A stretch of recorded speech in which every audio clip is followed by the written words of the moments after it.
Hi, welcome everyone. It's a fun idea if you could let us know where you're tuning in from. Appreciate it. Don't forget to like and subscribe. Now let's relax and kick things off. My name is Evan Marshall, and on the surface, my life is pristine. I'm a partner at a prestigious law firm, and everything I've ever wanted has been within my grasp. Rachel and I have been married for 7 years. 7 years that should feel like stability, but instead feel like a practiced routine, a smooth script we've memorized over time.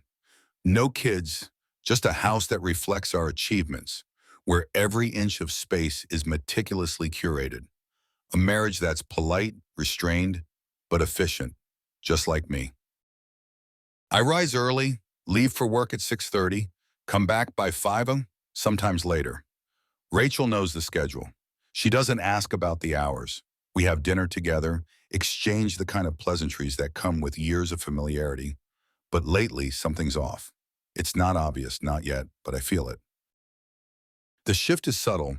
The way her attention drifts during dinner, her phone now an extension of her hand, the scent of perfume that I didn't buy her, lingering faintly when she hugs me goodnight. I convince myself I'm imagining it.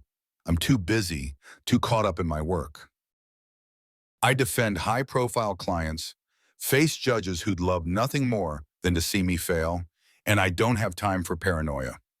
But as I sit in my office, reviewing contracts, my thoughts keep circling back to her, to the distance growing between us, like she's retreating to a place I can't reach. I've ignored it for weeks, telling myself that it's normal, that every marriage cools off. But still, doubt gnaws at me. Then last Monday, an email lands in my inbox. No subject, just a single line. She's cheating. My first reaction is disbelief. A trick, a hoax, someone trying to mess with me. I delete it without a second thought, but I can't shake the words. She's cheating. The idea plants itself in my head, stubborn and unrelenting. I don't bring it up. I don't confront her. I just observe, waiting for a sign, some confirmation. I don't have to wait long. It starts with a missed dinner. Rachel said she was stuck at work. It happens. We both have demanding careers.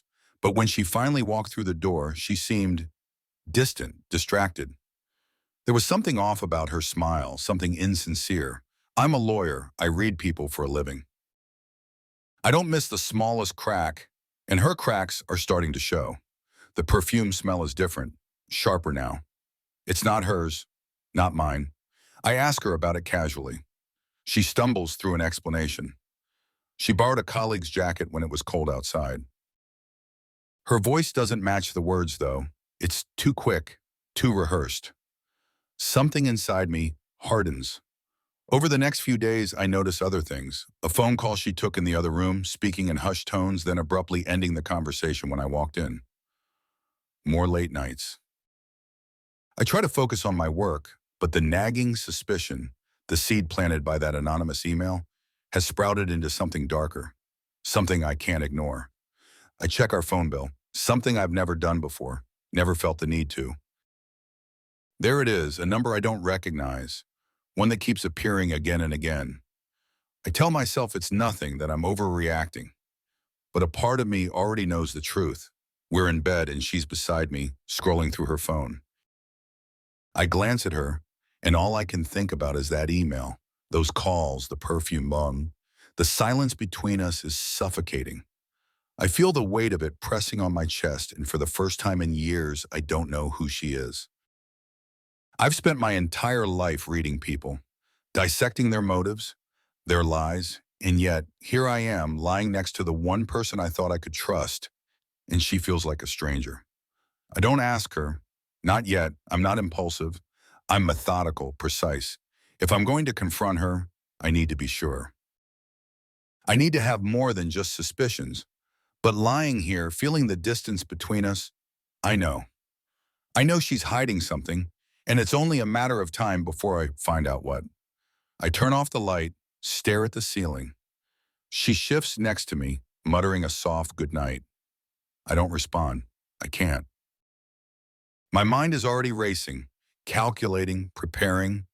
Tomorrow I'll begin to uncover the truth.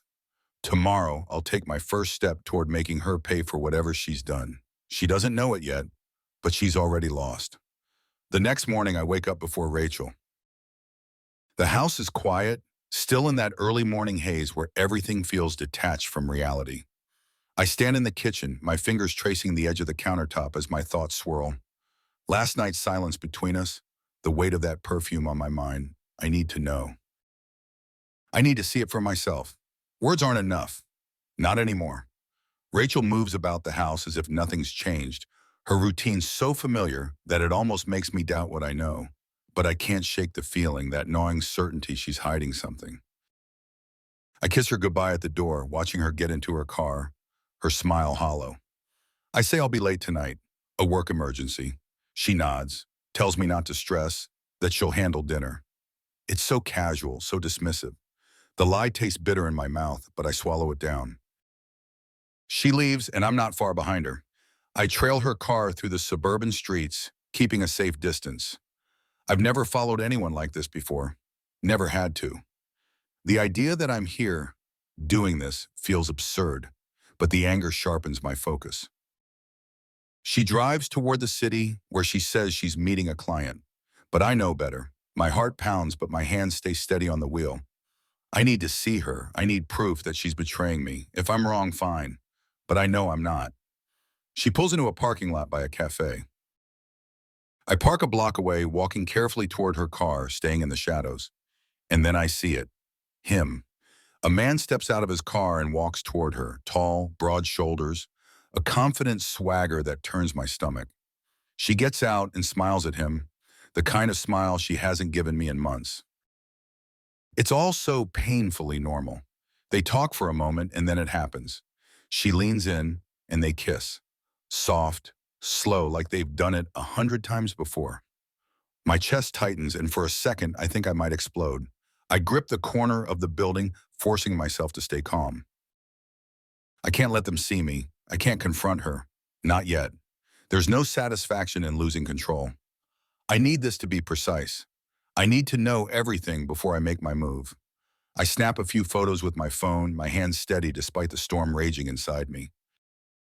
Each click of the camera feels like a nail in the coffin of our marriage. They pull apart, laugh, and walk into the cafe together, leaving me standing in the cold. I don't follow them inside. Instead, I walk back to my car, sitting behind the wheel, staring blankly at the dashboard. It's done. I have what I need. My suspicions weren't just paranoia, they were facts, solid and undeniable. Rachel is cheating, and not with some random stranger, but someone she knows well enough to meet during the day, in public. I grit my teeth, the cold rage settling into my bones. I won't confront her yet. Not like this. When I get home that night, the house feels like a stranger. Rachel is there, her face lighting up when I walk through the door. The smell of food fills the air. She's made dinner, something she rarely does these days. Maybe she's trying to compensate for the guilt, throwing herself into small gestures to mask the betrayal. The sight of her, so composed, so normal, makes my skin crawl. "How was work?" she asks, casually setting the table. Her voice as sweet and innocent as ever. "Busy," I say, my voice flat. "You?" She hesitates for just a split second before answering. "Same, just a typical day." Typical. The word makes me want to laugh. Typical now means sneaking around behind my back, kissing another man in a parking lot while I'm at work, trusting her. But I don't laugh. I don't say anything. I just sit down and eat the food she's prepared, chewing mechanically, my mind racing ahead. After dinner, she tries to be affectionate, reaching out to touch my hand as we sit on the couch. The gesture feels forced, like she's checking a box. She's nervous, but not because she knows I've seen her. She's nervous because she's juggling two lives, and she's afraid of dropping the ball. I pull away, subtly at first, then more obviously as the night goes on. I tell her I'm tired, that I have work to catch up on, and retreat to the office. As soon as the door closes, I breathe. Finally, alone with my thoughts. I open my laptop, and the first thing I do is search for ways to track a phone. Spyware, GPS tracking, anything that can give me the upper hand. This isn't about catching her in the act anymore. I've seen it. Now it's about control. I need to know everything she does, everywhere she goes. I need to dismantle her life piece by piece, just like she's dismantling mine. I install the spyware on her phone that night while she's in the shower. My hands move swiftly, almost automatically, as if this is just another case I'm working on. But this isn't a case. This is my life, my marriage, and she's ruined it. The spyware will give me access to her text, her location, everything. I'll know where she goes, who she talks to, what she says about me when I'm not around. Over the next few days, I pull back even more. Rachel notices, but she doesn't push. She thinks I'm stressed from work, that it's just a phase. She has no idea what's coming. Every time she leaves the house, I track her. I see her texts, her calls. She's careful, but not careful enough. I see messages from him. His name is David. He's charming, smooth, everything she wants me to be, but I refuse to become. The texts are nauseatingly romantic. She calls him darling, talks about how much she misses him, how much she hates sneaking around. I wonder if she ever called me that once upon a time. I gather the evidence, storing it all. Screenshots, location history, call logs. Every piece of their affair is now in my possession. I could destroy her with it, could walk into the room and show her the phone, demand answers. But where's the satisfaction in that? I've waited this long. I can wait a little longer. At night, we still sleep in the same bed, but the distance between us grows. She doesn't notice, too wrapped up in her lies to see the truth right in front of her. Sometimes I wonder if she even cares, if she's already decided to leave me for him. If she has, she's sorely mistaken. This isn't going to end the way she thinks it will. One night as I lie awake next to her, my phone buzzes with a new alert. It's a message from David, but it's not to her. It's to someone else, someone I know. My stomach turns as I read it. He's not just some random guy. He's a colleague, a friend. The betrayal deepens, twisting the knife further. Suddenly, it's not just about her anymore. It's about him. It's about the audacity of both of them, thinking they can play me, thinking I won't find out. My plan shifts, sharpens. This isn't just about Rachel's affair. This is about destroying both of them. And I will. I close my eyes, feeling the weight of it all settle in my chest. The cold fury burns steadily, fueling my resolve. They don't know what they've done, but they will. Soon. David. The name feels like venom in my mouth. A colleague, someone I've worked with, shared drinks with, even vouched for in meetings. That's the part that stings the most. It's not just betrayal by Rachel, it's a calculated, audacious betrayal by him too. The moment I saw that message, I knew the game had changed. This isn't just an affair, it's a full-scale violation of my life. I begin digging deeper. There's a difference between suspicion and certainty, and I need to turn every stone before I strike. The spyware on Rachel's phone becomes my lifeline, a direct window into her lies. Every message she sends, every call she makes, feeds my growing rage. She meets David regularly during the day while I'm in the office. Smugly thinking she's getting away with it, she sends him pictures, some of them intimate, others just mundane snaps of her day. Each one feels like another punch in the gut, but I don't act on impulse. I won't give them the satisfaction of catching me off guard. I need a plan, one that takes them both down, not just emotionally, but professionally, personally, every piece of their lives shattered like they've shattered mine. First, I dig into David's business. He's a smooth-talking real estate developer, always with a little too much flash, too much confidence. I leverage some of my connections, discreetly pulling his financial records, his deals, and soon I uncover exactly what I was hoping for. Shady dealings, offshore accounts, questionable partnerships. David's not just an unfaithful bastard. He's dirty, and I'm going to bury him with that dirt. As for Rachel, I decide to push her emotionally. I can't confront her directly yet. It would ruin the precision of my plan. but I can make her uncomfortable. I start coming home later than usual, offering no explanation. I make fewer attempts at conversation, withdrawing slowly but surely. I watch her squirm, sensing the distance but too afraid to ask me why. She has no idea how far I'm willing to go. One evening, we're sitting on the couch, and she's texting him. I know it because I can see every word on my own phone synced in real time. She's smiling down at the screen, oblivious to me, completely lost in their private world. The thought of her with him, exchanging secrets while she sits next to me, sends my blood boiling. "Who are you talking to?" I ask, my voice steady, but with an edge. She looks up, startled, but quickly composes herself. "Just a friend from work. We're planning an event for a client." I nod, letting the lie hang in the air between us. I want her to feel the weight of it. "You've been busy with work a lot lately," I say, my tone casual but cold. "Anything I should know about?" Her smile falters, just for a second, and I see the fear flicker behind her eyes. "No, of course not. Just the usual." I lean back, watching her carefully. "Good," I say. "Because I'd hate to find out you were keeping something from me." The tension in the room is thick. She laughs nervously, brushing it off, but I can see the crack. She's starting to sense it, the pressure building beneath the surface.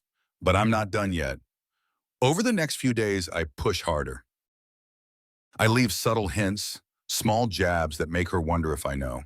A comment about trust, a question about her schedule. Nothing too overt, but enough to keep her on edge. She starts to act more erratic, fumbling over explanations, making excuses. And every time she slips, I'm there, watching, waiting. One night, she comes home later than usual. I've already seen the messages. She was with David, of course. I'm sitting in the living room when she walks in, her face flushed, her hair slightly out of place. She looks at me, and for the first time in weeks, I see genuine fear. "You're home late," I say, not looking up from the paper in my hands. "Yeah, sorry," she mutters, hanging her coat. "Work ran late." "Work," I repeat, letting the word hang. "Always work." She pauses, sensing the weight of my words. "Yeah." "A lot of deadlines coming up." I fold the paper and set it down, finally looking at her. "Funny, I thought I saw David today near your office." Her face drains of color. She opens her mouth, but no words come out. This is the moment where I could confront her, where I could lay everything out, but I hold back. I want her to stew in the silence, to feel the uncertainty gnaw at her. "I must be mistaken," I say finally, getting up and walking past her. "Good night." That night, I can barely sleep. The thrill of control, the power I feel watching her crumble beneath the weight of her lies, pulses through me like a drug. But I can't get ahead of myself. The real move is yet to come. The next day, I meet with a contact in law enforcement, someone I trust implicitly. I share the financial information I've gathered on David, the illegal deals, the money laundering. It's enough to spark an investigation. Quiet, subtle at first, but enough to put the pressure on him. I want him to feel the walls closing in, just like Rachel is. Meanwhile, at home, I turn up the psychological heat. Rachel starts to lose sleep, tossing and turning beside me in bed. I hear her pacing the house at night, as if she's trying to shake off the growing tension. She's on edge, snapping at small things, growing increasingly paranoid. It's satisfying to watch her unravel, but I keep my distance, playing the role of the aloof, distracted husband, just busy enough with work to keep her from asking too many questions. But the real game is about to start. I know David is feeling the pressure too. His phone calls with Rachel have become less frequent, shorter. He's avoiding her, no doubt distracted by the investigation now breathing down his neck. She doesn't understand why he's pulling back, and I can see the confusion and frustration eating at her. She's losing control of both her lover and her husband, and it's delicious to watch. One night, I push her further than I ever have before. We're in the middle of dinner when I casually mention that I might need to take some time off work soon. "Why does she have NDM?" "Why?" she asks, her voice tight with anxiety. "Just a few personal matters I need to handle," I say, my eyes locking onto hers. Some things that have come to my attention recently. Her fork clatters against the plate, her hand trembling slightly. What things, she asks, trying to sound casual, but failing miserably. Don't worry about it, I say, my tone cool. You'll know when the time is right. I can see the panic rising in her, the desperate need to know how much I've uncovered. But I leave her hanging, giving her nothing. Let her twist in the wind. It's only a matter of time before she breaks, and she does. Later that night, after a few glasses of wine, she comes to me, her face pale and drawn, her hands shaking. Evan, she says, her voice barely a whisper, is something going on? You've been distant. I look at her, taking in the fear, the guilt. I could break her right here, tell her everything I know, watch her fall apart, but I hold back. The time isn't right yet. Rachel, I say, my voice calm, controlled. I've been busy. Just work. Her eyes search mine, looking for a crack, something to explain my behavior. But I give her nothing. I let her sit in the uncertainty, the doubt. If there's something you need to tell me, I say, my voice low, now would be the time. She blinks rapidly, her mouth opening and closing like she's on the verge of confessing. But she can't. She's too scared, too wrapped up in her own lies to admit the truth. I want us to be okay, she whispers, her voice thick with desperation. I smile, but it's cold, empty. We will be, soon. With that, I leave her standing there, her eyes wide with fear, her body trembling. She's on the verge of collapse, and I'm the one who's going to push her over the edge. But not yet. I need to time this perfectly. The next day, the investigation into David heats up. I hear from my contact that David is starting to feel the pressure, that he's made some frantic calls trying to cover his tracks. It's only a matter of time before everything he's built comes crashing down. And when it does, Rachel will be right there beside him. In the meantime, I keep up the charade at home. Rachel is more on edge than ever, barely able to keep it together. She's drinking more, her hands shaking constantly, her eyes red from lack of sleep. She knows something is coming, but she can't figure out what. And that's exactly how I want it. Then one evening, as I'm reviewing some documents in my office, I get the call I've been waiting for. It's my contact, and he tells me the investigation into David has reached a tipping point. There's enough evidence now to bring him down, to charge him with multiple counts of fraud and money laundering. It's over for him. I hang up the phone, my heart racing. The moment has come. All the pieces are in place. David is finished, and Rachel is about to lose everything.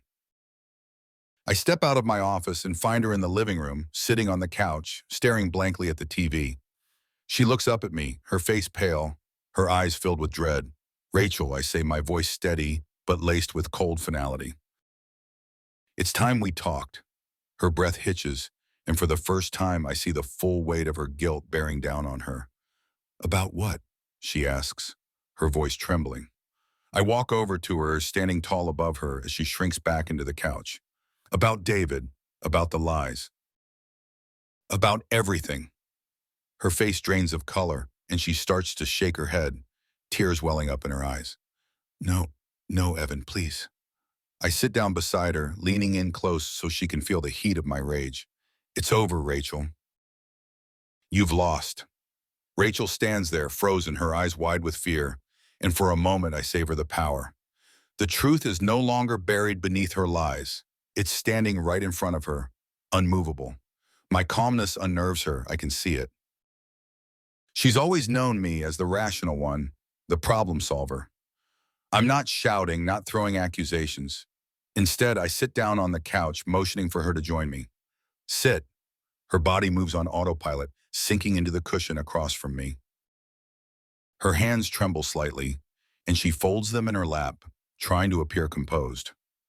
I take a deep breath, feeling the weight of this moment, knowing that once I let the truth spill, everything changes. The marriage, the fastid, all of it dies here. I know about David. The words hang between us, a dark cloud ready to burst. Her mouth opens, but no sound comes out. She's too shocked, too caught off guard to form a defense. I've known for a while, actually, I continue, my voice even. I've seen the messages, the photos. I've seen you with him. Her face pales. She looks like she might collapse under the weight of her guilt. Evan, don't. I cut her off, holding up a hand. There's nothing you can say that I don't already know. Her mouth snaps shut, tears welling in her eyes. She's not used to this version of me, the me who's in complete control, who isn't giving her a way out. She's waiting for me to yell, to rage, to lose control so she can manipulate the situation. But I won't give her the satisfaction. What I want to know, I lean forward slightly, eyes locked on hers, is why. She blinks, tears spilling over. It's not what you think. It's complicated. I scoff, shaking my head. Complicated? You've been sneaking around behind my back for months. You've lied to me, disrespected our marriage. There's nothing complicated about that. I was lonely, she whispers, her voice trembling. You were always so distant, so focused on work. I felt invisible. Her words hit like a dull thud. They're excuses, not reasons. I've heard them all before, the tired cliche of the lonely wife seeking comfort elsewhere. But the anger that bubbles up inside me isn't just from her betrayal, it's from the audacity of it. She's twisting this, trying to make me the villain in her story. I can see it now, her mind racing to rewrite the narrative. I laugh bitterly. Lonely? So you decided to fuck someone I work with? Someone we both know? You had plenty of options, Rachel, but you chose him. You made sure it hurt. She wipes her face, mascara smudging under her eyes. I never wanted to hurt you. It just happened. My grip tightens on the edge of the couch. It didn't just happen. You made choices over and over again. Every time you met him, every lie you told me, those were your choices. She's sobbing now, face buried in her hands, but I feel nothing. No sympathy, no pity, just cold calculation. This is the moment I've been waiting for. The moment where I lay it all out, where I dismantle her carefully constructed reality and leave her with nothing. Do you know what I've been doing while you've been sneaking around with him? I ask, my voice steady. I've been watching, planning. She looks up, her tear-streaked face a picture of confusion. What do you mean? I lean back, crossing my arms. You think I've been blind? That I've just been sitting here in the dark while you and David have your little affair? But I've been preparing. I know everything about him. His business dealings, his illegal activities. I've been building a fate, one that's about to come crashing down on both of you. Her face blanches. What are you talking about?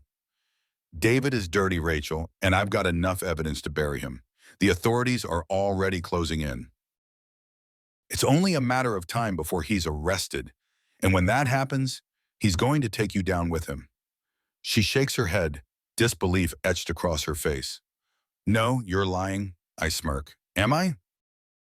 You've been so wrapped up in your affair, so confident I wouldn't find out, that you didn't even realize how deep this goes. David is a criminal, and you're complicit. The room falls silent, the weight of my words crashing down on her. I can see her mind racing, trying to process everything, to find a way out. But there is no way out. Not this time. I didn't know, she stammers. I didn't know he was involved in anything illegal. That doesn't matter now, does it? I say, my tone cold. The authorities won't care about what you did or didn't know. They'll care about what they can prove, and I've made sure they have plenty to work with. She starts to shake, the full realization of what's happening sinking in. Evan, please, she pleads, reaching out to me. We can fix this. I'll end it with him. I'll do whatever it takes. Just don't let this happen. Her desperation is pathetic, but I expected it. She's in survival mode now, clinging to the hope that she can manipulate me, that I'll forgive her, that we'll move on from this. But she doesn't understand. This isn't about forgiveness. This is about retribution, justice, revenge. It's too late, I say, standing up and walking toward the window. I stare out at the city lights, feeling a strange sense of calm wash over me. David's downfall is already set in motion.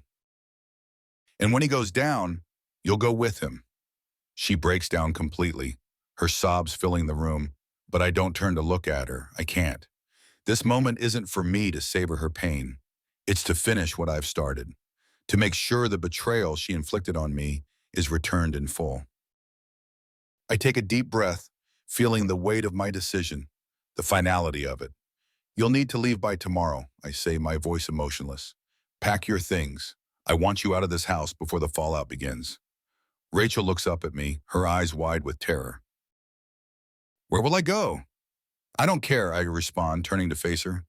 But if you're still here when everything collapses, you'll go down with him. She's trembling now, her whole body racked with fear. I can see the realization in her eyes. There's no saving this, no saving us.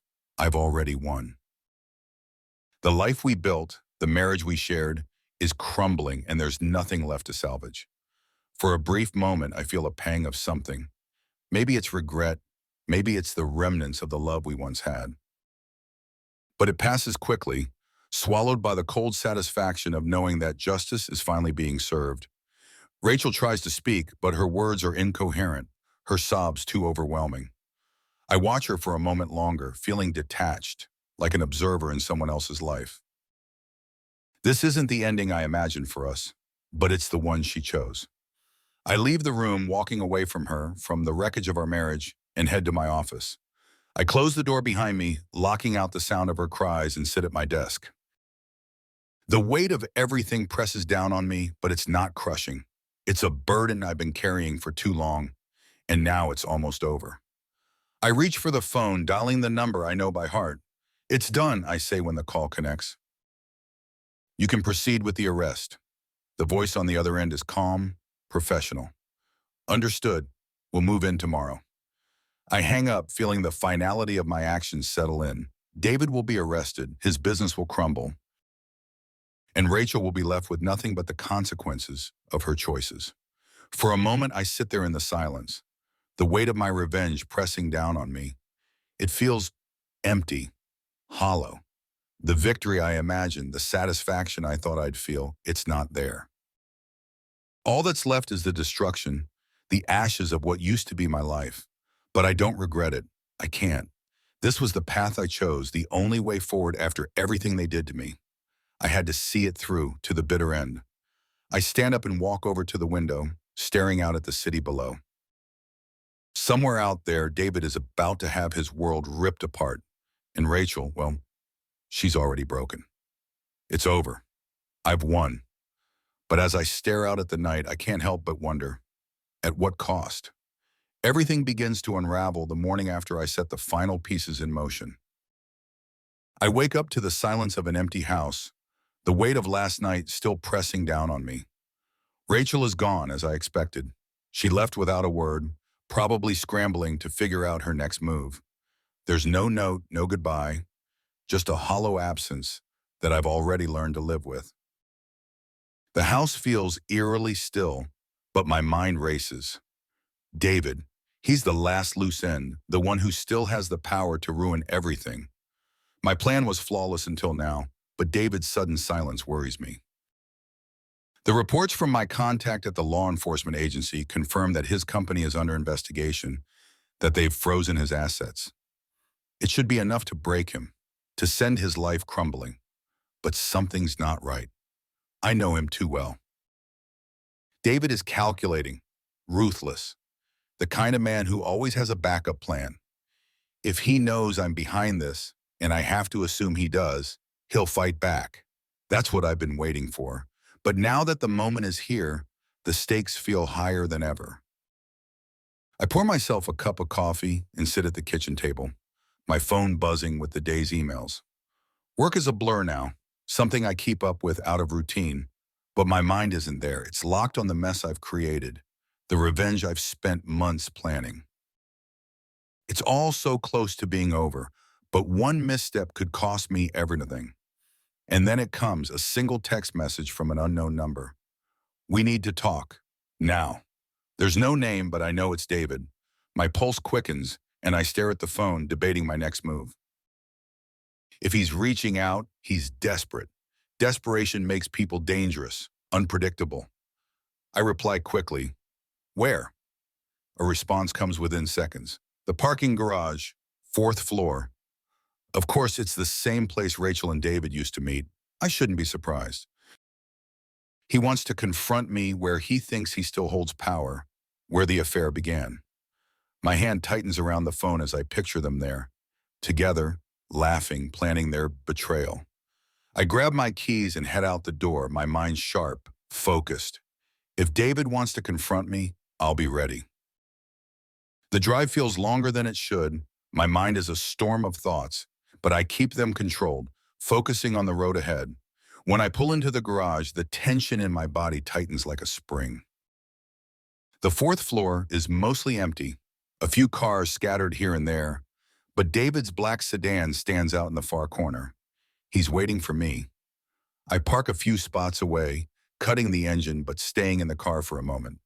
I need to be ready for anything. He's not the type to come unprepared. I feel the weight of the flash drive in my jacket pocket, the evidence I've gathered on him. It's my insurance, my final move if things go wrong. I won't let him drag me down with him. I step out of the car, my footsteps echoing through the empty space as I approach his vehicle. David leans against the hood, arms crossed, sunglasses hiding his expression, but I can feel the tension radiating off him. "Evan," he says, his voice calm, but there's an edge to it. "David," I reply, keeping my tone just as controlled. He pushes off the car and walks toward me, his posture aggressive but measured. "You've been busy." I smirk, feeling a surge of satisfaction. "You could say that." His jaw tightens. "I know what you've done.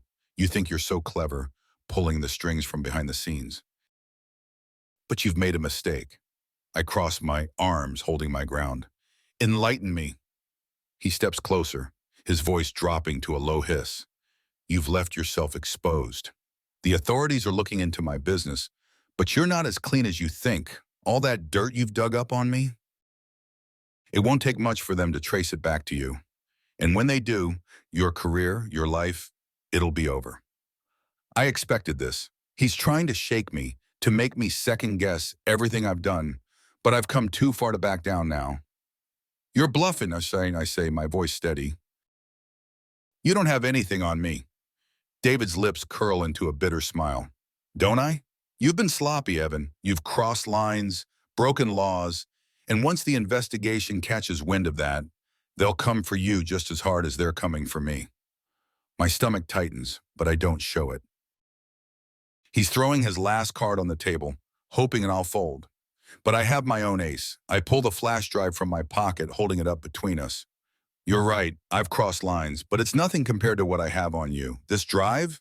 It's enough to bury you for life.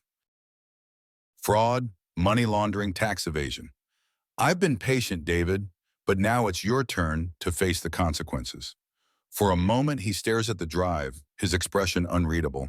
Then he laughs, a cold, humorless sound that echoes through the garage.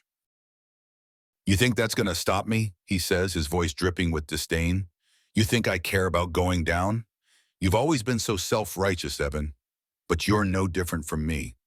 You've destroyed your own life, trying to destroy mine." His words cut deeper than I want to admit. He's not wrong. I've become as ruthless as he is, willing to burn everything to the ground to get what I want. But the difference is, I have a way out. I've planned for this. "You're finished, David," I say, stepping closer, my voice low and menacing. "You might have gotten away with it before, but this time, you've lost." His smile falters, and for the first time I see a flicker of doubt in his eyes. "You think Rachel's going to walk away from this unscathed?" he says, his tone sharp. "She's just as involved as you are. You think she won't turn on you when the heat comes down?" I feel the cold surge of anger rise inside me, but I keep it in check. He's trying to rattle me, to shift the blame, but I've already decided Rachel's fate. "She's nothing to me," I say, my voice ice cold. "She made her bed, and now she'll lie in it, just like you." David's eyes narrow, and for a moment the tension between us feels like it might snap. He's weighing his options, trying to figure out if there's a way to salvage this, but I know there isn't. I've made sure of it. You're a fool, Evan, he spits. You're going to lose everything. I shake my head, a dark satisfaction settling over me. No, David, you are. And with that, I turn and walk away, leaving him standing there in the empty garage. My heart pounds in my chest, but I don't look back. This is the final step, the closing move in a game that's gone on for too long. Back at home, the silence feels different now. It's not the oppressive, suffocating weight of uncertainty that's been hanging over me for months. It's the quiet of finality, of decisions made and consequences set in motion. Rachel's things are gone. She didn't take much, just the essentials. She knew there was no point in fighting this anymore. I sit in the living room, the weight of everything pressing down on me. I should feel victorious, but instead, there's a strange emptiness inside me. I've won. I've brought them both down. David will be arrested soon, and Rachel, well, she's already destroyed. There's nothing left for her. Nothing left for us. But as I sit here staring at the empty space where her belongings used to be, I can't shake the feeling that I've lost something too. Something I can't get back. The phone rings, breaking the silence. It's my contact at the law enforcement agency. It's done, he says. David's been arrested. It's all over the news. I nod, even though he can't see me. Good. There's a pause on the other end of the line. You should be careful, Evan. There's going to be a lot of scrutiny on this case. Make sure you've covered your tracks. I have, I say, my voice steady. Thanks for the heads up. I hang up, leaning back in my chair, staring at the ceiling. It's over. The revenge, the planning, the endless nights of scheming. It's all come to an end, but the victory feels hollow. I've destroyed everything in my path, but what's left? A career intact, yes, but a life? I'm not so sure. I pour myself a drink, letting the warmth of the alcohol dull the edge of my thoughts. Maybe this is what I wanted all along. Uitpamamang. Not the satisfaction of revenge, but the destruction. Maybe that's the only thing I'm good at now. As the night deepens, I sit alone in the darkened room, the weight of my choices pressing down on me. David's arrest hits the news early the next morning. The headline flashes across my phone as I sit at the kitchen table staring into my coffee. Prominent real estate developer arrested in fraud and money laundering scheme. It's over. The final nail in his coffin. I should feel something, relief, triumph, but all I feel is emptiness. The victory I thought I wanted is hollow. The house is eerily quiet without Rachel. I've been living with her absence for days now, but it feels different today. Final. The walls echo with the silence of everything we built together, now torn apart. I glance around the room, my eyes lingering on the empty spaces where her things used to be. The life we shared feels like a distant memory, one I've already buried. My phone buzzes again, this time with a call. I don't need to look at the screen to know it's my contact, confirming what I already know. David is finished, his empire crumbled. I answer, keeping my voice calm, detached. It's done, my contact says, his tone professional, but there's an edge of caution. David's in custody. They'll be looking into his dealings for months. Good, I reply, my voice flat. Thanks. There's a pause on the other end, and I can feel the question hanging in the air. He doesn't need to ask it, but I know it's there. What happens now? I hang up without waiting for him to say it. The silence returns, heavier than before. I should be celebrating, relishing in the fact that I've dismantled the lives of the two people who betrayed me. But instead, I feel lost. The cold satisfaction I expected to flood my veins is nowhere to be found. All that's left is the wreckage. I stand up, pacing the length of the kitchen, my mind spinning. I spent months planning this, meticulously crafting every detail, ensuring that nothing could go wrong. And yet, now that it's over, I'm left with nothing. Rachel is gone, David is in prison, and I'm standing in the ruins of a life I no longer recognize. I walk into the living room, sinking onto the couch. My head throbs with the weight of it all. I thought this would be the end, the closure I needed, but it's not. It's just the beginning of a new kind of emptiness. A few days later, I get a knock on the door. I'm not expecting anyone, but the way my life has been lately, surprises are inevitable. I open the door to find Rachel standing there, her face pale and drawn. She looks like she's barely slept, her eyes rimmed with red. There's no anger left in her, just exhaustion. I need to talk to you, she says, her voice soft, almost broken. I hesitate, but I step aside, letting her in. She walks into the house like a ghost, her presence barely filling the space she once dominated. She stands in the middle of the living room, looking lost, her hands twisting together nervously. I know everything, she says after a long silence. About David, about what you've done. I cross my arms, leaning against the wall, keeping my expression unreadable. I'm sure you do, and I'm sure you've already realized it's too late to fix any of this. She nods slowly, her eyes dropping to the floor. I didn't know what he was involved in. I didn't, I never thought it would go this far. I laughed bitterly, shaking my head. You didn't think at all, Rachel. You didn't care about the consequences. You just wanted to get away with it. She flinches at my words, but she doesn't argue. She knows there's no point. I was wrong, she whispers. I know that now. But Evan, this isn't who you are. I narrow my eyes, the anger bubbling back to the surface. You don't get to tell me who I am, not anymore. She looks up at me, tears brimming in her eyes. I'm sorry for everything. I should have left before it got this bad. I didn't know how. Her apology falls flat. It's too little, too late. But as I stand there watching her crumble in front of me, I realize something. This isn't about Rachel anymore. This isn't about David or the affair or the lies. It's about me, the man I've become, the man I've allowed revenge to turn me into. Rachel wipes her eyes, taking a shaky breath. I'll go. I wanted you to know that I'm sorry. I don't stop her as she walks toward the door. I don't say anything. The words are stuck in my throat, too tangled up in the mess we've made of each other. When the door clicks shut behind her, the weight of it settles over me. She's right. This isn't who I am. Or at least it wasn't. But now I'm not so sure. I've crossed lines I never thought I would, pushed people to their breaking points. And for what? To feel this? This hollow, empty victory? I sink onto the couch, staring at the ceiling. The silence in the house feels suffocating now. I can't shake the feeling that I've destroyed more than just Rachel and David. I've destroyed myself in the process. A few weeks pass, and life goes on. The investigation into David's dealings is front-page news for a while, but it eventually fades, like all scandals do. My career is intact, my reputation unscathed, but I can't shake the feeling that I've lost something far more valuable. I go to work, handle my cases, attend meetings. From the outside, everything seems normal, but on the inside, I'm unraveling. The anger that fueled me for so long is gone, leaving a void I don't know how to fill. I find myself thinking about Rachel more than I should. Not about the affair or the lies, but about the life we had before it all fell apart.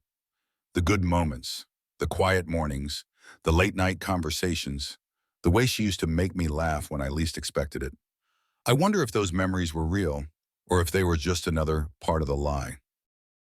One night, I find myself driving past her new apartment. I don't know why I do it. Maybe I'm searching for closure, or maybe I just want to see if she's as broken as I am. I park across the street, watching the windows for any sign of her. It's a small, modest place, nothing like the house we shared. I don't know what I'm expecting to find. Maybe I'm hoping to see her moving on, rebuilding her life without me. Or maybe I want to see her suffering, a reflection of the emptiness I feel.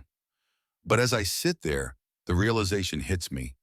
This isn't about her anymore. It's about me, about the man I've become. The man I don't recognize. I leave without ever seeing her, driving aimlessly through the city, my thoughts a tangled mess. I thought revenge would bring me closure, that destroying the people who hurt me would set me free. But instead, it's trapped me in this endless cycle of anger and regret. The final confrontation comes not with Rachel or David, but with myself. Late one night, as I sit alone in the darkness of my living room, the weight of everything I've done crashes over me. I've won. I've destroyed the people who betrayed me, but in the process, I've lost myself. I think back to the moment it all started, the day I received that anonymous email. I could have made a different choice. I could have walked away, confronted Rachel, tried to salvage what was left of our marriage. But I didn't. I let the anger consume me, let it drive me to destroy everything in my path. And now I'm left with nothing. I get up, walking to the window, staring out at the city below. The lights blur in the distance, and for the first time in a long time, I feel tired, exhausted. The fight is over, but the war inside me is still raging. I think about the future, about what comes next. I don't have the answers. I don't even know if I can go back to the man I was before all of this. But I know one thing, revenge wasn't the solution. It never was. It was just a distraction from the pain, a way to avoid facing the truth. I thought I could control everything, that I could bend the world to my will. But in the end, I was just as powerless as Rachel, as David. We were all caught in the same web, tangled up in each other's lies and mistakes. I walk away from the window, sinking back onto the couch, the weight of my choices pressing down on me. There's no going back, no undoing what's been done. But maybe, just maybe, there's a way forward. For now, though, I sit in the silence, alone with my thoughts, wondering if this is what victory feels like. It's been weeks since everything fell apart, and yet the pieces still cling to me, jagged and sharp. I stand in the living room staring at the space where Rachel's things used to be. The house is too clean, too empty. Her absence is louder than her presence ever was. It's strange how the silence seems to follow me everywhere now, a constant reminder of what I've done. I've won. David is gone. His empire crumbled beneath the weight of the evidence I carefully gathered. He's facing charges that will ensure he spends the next decade behind bars, if not longer. Rachel, she's a ghost now, flitting somewhere beyond my reach, her life in ruins just like I planned. But I don't feel victorious. I don't feel anything. I pace the floor, restless. My phone buzzes with the updates from my firm, cases I need to review, decisions that need my input. I ignore it. Work used to ground me, give me a purpose, but now it feels hollow, like everything else. I thought revenge would give me closure. I thought dismantling their lives, piece by piece, would give me peace, but it hasn't. All it's done is strip me bare, revealing the man I've become, a shadow of who I used to be. I glance at the clock. Midnight. The city outside my window is alive with lights, but I feel like I'm watching it from a distance, like I'm not part of it anymore. I pour myself a drink, the burn of the whiskey barely registering. I should feel something, relief, satisfaction, anything, but I'm numb. My mind drifts back to the moment I first found out about Rachel and David. The shock, the fury that consumed me, driving me to plot their downfall. It feels like a lifetime ago. Back then, I thought I was justified, that they deserved everything I was about to unleash, and maybe they did. But now, standing here with nothing left but the echoes of my revenge, I wonder if it was all worth it. The phone buzzes again, this time with a message from Rachel. I stare at it for a long time, my thumb hovering over the screen before I finally open it. I'm leaving the city. I need to start over somewhere new. I hope you can find peace someday, Evan. There's no anger in her words, no accusations, just resignation. She's done fighting, done trying to make sense of what happened between us. I should feel relieved that she's gone, but instead her words sit heavy in my chest. Peace, it feels like an impossible thing now, something out of reach, just like her. I delete the message and finish my drink, the warmth doing little to thaw the cold knot of regret lodged deep inside me. This wasn't how it was supposed to end. I was supposed to feel vindicated, like I'd won some grand battle. But the truth is, there are no winners here, just broken lives and shattered trust. I sit down on the couch, staring at the darkened screen of the television. The house feels like a tomb now, filled with memories I'd rather forget. I think about what comes next, the cases at work, the clients I'll meet, the routine I'll fall back into. But the thought of it all feels suffocating. What did I really achieve? I brought down David. I exposed Rachel's betrayal. I destroyed everything that tied me to that part of my life. But in the end, what did I gain? The satisfaction I thought I'd find has slipped through my fingers, leaving me with nothing but the hollow shell of a man who has burned every bridge behind him. I stand up again, restless, my feet carrying me to the window. I look out at the city below, the lights twinkling in the distance, indifferent to the chaos I've created. Somewhere out there, people are moving on with their lives, rebuilding after their own storms. But I'm not sure how to rebuild from this. How do you rebuild when you've torn everything down to the ground?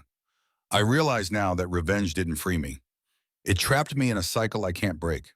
I became so focused on making them pay that I forgot what it was like to live for anything else. And now, standing here in the aftermath, I'm left with nothing but the consequences of my own choices. I turn away from the window, the weight of it all pressing down on me. I don't know what comes next. I don't know if I can go back to the man I used to be, or if I even want to. Maybe this is who I am now, a man who took everything he once cared about and destroyed it in the name of revenge. I walk through the house, the silence almost deafening. The empty rooms feel like a reflection of what's inside me, barren, cold, and without purpose. I stop in the doorway of what used to be our bedroom, the bed stripped of sheets, the dresser drawers empty. It's just a room now, stripped of all meaning. Rachel's words echo in my mind. I hope you can find peace someday, Evan. But peace feels like a distant dream, something that exists only for those who haven't crossed the lines I've crossed. Maybe peace isn't in the cards for me. Maybe this is my fate, to live in the wreckage of my own making. I sit down on the edge of the bed, my head in my hands. I don't regret what I did. I couldn't let them get away with it. But I do regret what it's turned me into. A man so consumed by vengeance that he lost sight of everything else. A man who, in the end, has nothing left but the emptiness he created. I lie back on the bed, staring at the ceiling, my thoughts swirling. Maybe I'll move on from this, rebuild some kind of life. Or maybe I'll stay here, trapped in the memories of what I destroyed. I don't know yet. All I know is that the man I used to be is gone, and in his place is someone I barely recognize. The city outside moves on, indifferent to my struggle. Life moves on, even if I can't. And as I lie there, staring into the dark, I wonder if I'll ever find a way out of the prison I've built for myself. Maybe one day, but not today.